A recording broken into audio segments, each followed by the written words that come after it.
दोस्तों नमस्कार। दोस्तों मेरा नाम है शुभम चौधरी और जैसा कि आप सब लोग मुझे जानते ही हैं, मैं अक्सर आप लोगों को अपनी कहानियां सुनाता हूं जिसमें ज़्यादातर टाइगर की कहानियां होती हैं। लेकिन आज मैं खुद आपके सामने बैठा हूं, तो पहली बात तो मैं हर एक सब्सक्राइबर को थैंक यू बोलना चाहता हूं जिन्होंने भी हमें सब्सक्राइब किया हुआ है और हमारी वीडियो को आप लोग इतना पसंद करते हैं, इतना प्यार देते हैं, उसके लिए आप सबका बहुत बहुत धन्यवाद। दोस्तों अब सिर्फ हम आपको कहानियाँ नहीं सुनाएंगे, कहानियाँ तो हमारी आपके लिए चलती रहेंगी जो डेली शाम को 4 बजे के आसपास आपके लिए आती है। लेकिन अब से हम लोग आपके लिए एक नई सीरीज़ ला रहे हैं। जैसे मैं अभी आपके सामने बैठा हूँ तो हम लोग ऐसे ही हफ्ते में 2-3 बार जो करंट अफेयर्स हैं, जो कोई टाइगर अटैक हो रहा है या फिर वाइल्ड लाइफ में क्या क्या चल रहा है, उसके बारे में मैं आपसे डिस्कस करता रहूँगा।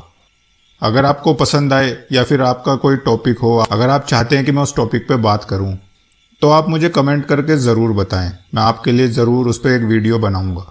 दोस्तों आज हम जो बात कर रहे हैं वो बहराइच के आदमखोर भेड़ियों के बारे में कर रहे हैं। जैसा आप लोग आजकल देख रहे होंगे न्यूज़ में भी, बहराइच के भेड़ियों का आजकल पूरा खौफ फैला हुआ है। तो इसी खौफ के चलते कुछ लोग अब गांवों से पलायन करना शुरू कर चुके हैं। उस पलायन की मैं आपको एक कहानी बताने वाला हूं, तो चलिए शुरू करते हैं। दोस्तों बहराइच जिले के सिकंदरपुर मक्कापुरवा गांव में आजकल हर कोई खौफ के साए में जी रहा है। लगभग 35 गांवों में आदमखोर भेड़ियों का आतंक फैल चुका है। खून के प्यासे भेड़ियों की टोली अब तक 9 लोगों की जान ले चुकी है, जिसमें 5 मासूम बच्चे शामिल हैं। गांव के लोग डरे सहमे हुए हैं और प्रशासन की पूरी कोशिश के बावजूद केवल 4 भेड़िए ही अभी पकड़ में आए हैं और बाकी भेड़ियों की तलाश अभी भी जारी है। गांव में डर का माहौल इतना गहरा है कि कुछ परिवारों ने अपने घरों को छोड़कर पलायन का फैसला कर लिया। इस गांव के लोग अंधेरे में अपना जीवन गुजारने पर मजबूर हैं और इसी डर के बीच गांव के एक परिवार की कहानी बेहद दिलचस्प है। रामू कुमार का परिवार सिकंदरपुर मक्कापुरवा गांव में बसता है। गांव में भेड़ियों का हमला शुरू होते ही रामू का परिवार भी दहशत में आ गया। एक रात जब पूरा गांव गहरी नींद में सो रहा था, तभी अचानक भेड़ियों की एक टोली ने हमला कर दिया। रामू अपने कमरे में सो रहा था, लेकिन उसके घर में कोई दरवाज़ा नहीं है।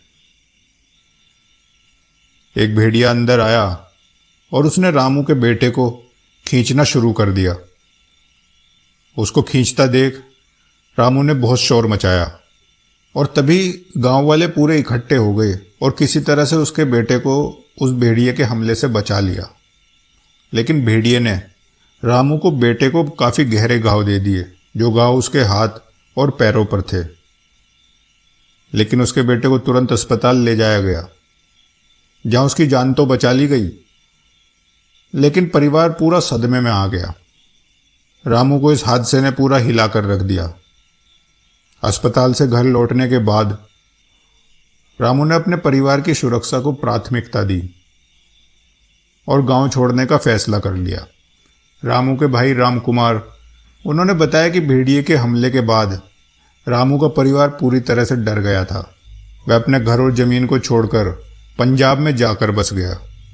गांव वालों ने उसे रोकने की बहुत कोशिश की, लेकिन रामू ने अपने परिवार की सुरक्षा के लिए पलायन कर लिया।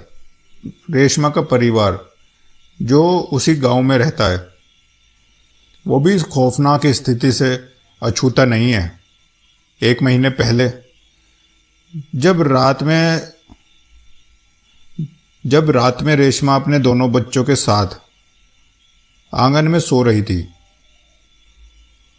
अचानक भेड़िया आया और उसके बच्चों पर हमला कर दिया। रेशमा ने जैसे तैसे भेड़िए को भगा तो दिया, लेकिन उसके बच्चे के शरीर पर फिर से वही गहरे घाव छोड़ दिए। रेशमा के बच्चों की चोटों ने उसे इतना डरा दिया कि उसने गांव छोड़ने का फैसला कर लिया। रेशमा अपने पति के पास पंजाब चली गई।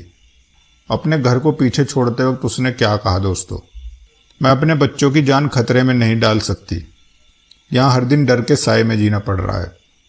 गांव के अंदर सबसे ज़्यादा जो दुखद घटना हुई दोस्तों, वो माया देवी के साथ घटी।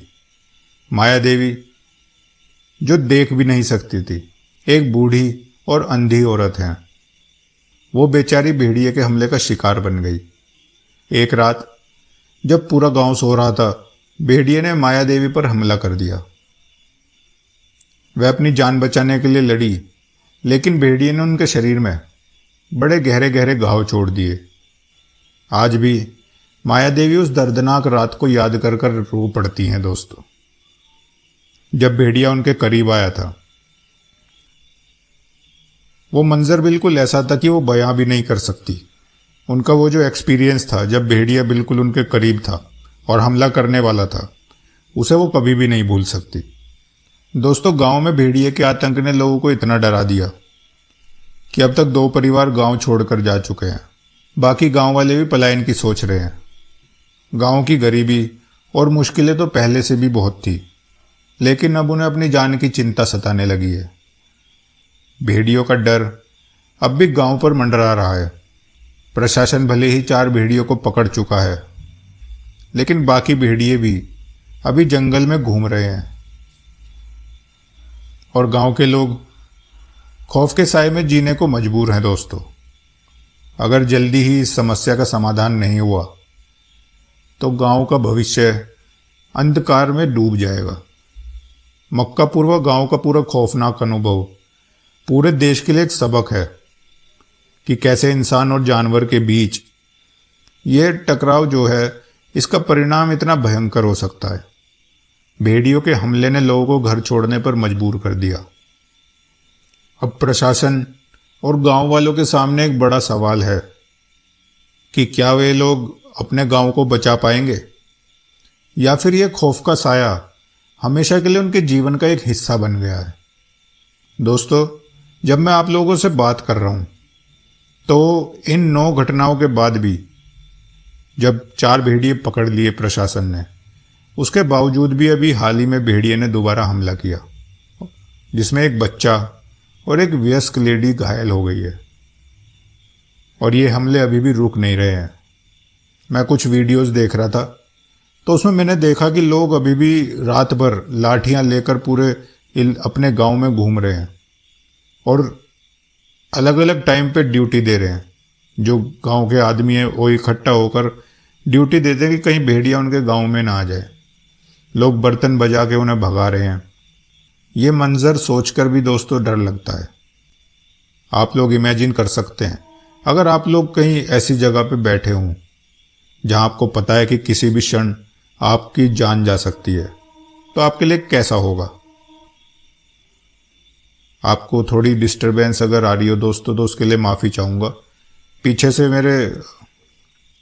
से थोड़ी सी ट्रेन की आवाज़ आ रही है। यहीं थोड़ा सा मेरे घर के पास में ही रेलवे लाइन मौजूद है। तो दोस्तों, ये जो हम आज आपके लिए ब्रॉडकास्ट लेकर आए हैं, ऐसे हम हर दूसरे तीसरे दिन आपके लिए लेकर आते रहेंगे, जिसके लिए मैं उसको एक दिन पहले ही अपलोड कर दूंगा और आपको पूरी इन्फॉर्मेशन मिल जाएगी कि कब हमारा ब्रॉडकास्ट आने वाला है। या फिर आप हमारे चैनल में जो पोस्ट हम लोग अपलोड करते हैं उसके माध्यम से मैं आपको ज़रूर बता दूंगा कि हमारा ब्रॉडकास्ट कब आने वाला है। और आप लोगों को अगर कोई आपका टॉपिक है, आप लोग मेरे से उसके बारे में जानना चाहते हैं या आप चाहते हैं कि मैं उस पर रिसर्च करूं, तो आप कमेंट में उसको लिख सकते हैं। अगर आप कमेंट में कोई टॉपिक लिखेंगे तो मैं ज़रूर उस पर एक वीडियो बनाऊंगा। लेकिन बस ये है कि आपको टॉपिक जो है वाइल्ड लाइफ से रिलेटेड ही रखना है। तो दोस्तों, कैसा लगा आपको मेरा ये ब्रॉडकास्ट, और जल्दी ही मैं आपके लिए और नई नई चीज़ें लेके आऊँगा। अभी मैंने सिर्फ शुरुआत की है, तो लाइटिंग में अभी धीरे धीरे मैं और सुधार करूँगा। थोड़ा सा मैंने अंधेरा दोस्तों इसलिए किया हुआ है क्योंकि ना तो मैं आप लोगों को कोई कविता सुना रहा हूँ, ना मैं कोई कथा सुना रहा हूँ, ना मैं कोई कॉमेडी वीडियो सुना रहा हूँ। तो अगर मैं पूरी रोशनी कर दूंगा तो शायद आपको इतना मज़ा ना आए। थोड़ा सा थ्रिल बनाने के लिए, डार्क एनवायरनमेंट रखने के लिए थोड़ा अंधेरा किया हुआ है। तो चलिए दोस्तों, अगले ब्रॉडकास्ट में मिलता हूँ, और अगले ब्रॉडकास्ट में मैं आपको बताऊंगा एक ऐसे टॉपिक के बारे में जिसमें आप लोग जानते हैं कि अभी सारिस्का से, राजस्थान से एक टाइगर 125 किलोमीटर दूर चलकर गया हरियाणा में। हरियाणा के रेवाड़ी ज़िले में वो पहुंच गया। उसके बारे में मैं अगले ब्रॉडकास्ट में आपसे डिस्कस करूंगा। और ऐसे ही हमें प्यार देते रहिए, हमारी वीडियो देखते रहिए, खास करके हमारी स्टोरीज उसको बिल्कुल भी मिस मत कीजिएगा।